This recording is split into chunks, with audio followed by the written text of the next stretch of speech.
దేశవ్యాప్తంగా లోక్సభ ఎన్నికలు జరుగుతున్నాయి. ఇప్పటి వరకు 5 దశల్లో ఎన్నికలు జరిగాయి.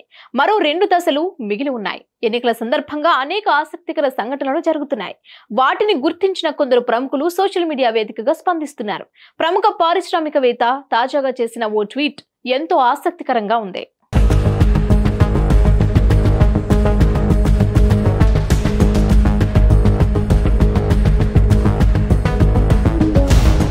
సోషల్ మీడియాలో ఎప్పుడూ యాక్టివ్ గా ఉండే ప్రముఖ పారిశ్రామికవేత్త ఆనంద్ మహీంద్ర తన అధికారిక ట్విట్టర్ ఖాతా ద్వారా మరో ఆసక్తికర పోస్ట్ పెట్టారు.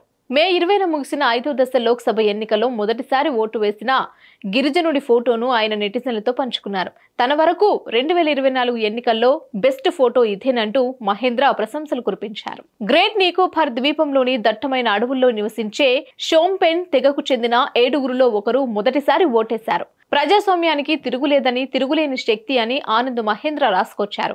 ప్రస్తుతం ఈ ట్వీట్ సోషల్ మీడియాలో వైరల్ అవుతోంది. అదేవిధంగా ఓటు హక్కు ప్రాధాన్యతను వివరిస్తూ ఆనంద్ మహీంద్ర ఓ ట్వీట్ చేశారు. పోలింగ్ దశలో తన ఓటు హక్కు వినియోగించుకున్న తర్వాత కూడా ఆయన ఓ ట్వీట్ చేశారు. మనల్ని ఎవరు పరిపాలించాలో నిర్ణయించుకునే అవకాశం, ఇది ఒక బెస్ట్ బ్లెస్సింగ్. ఈ బ్లెస్సింగ్ ను మీరు ఎట్టి పరిస్థితుల్లోనూ పోగొట్టుకోవద్దంటూ ఆనంద్ మహీంద్ర ట్వీట్ చేశారు.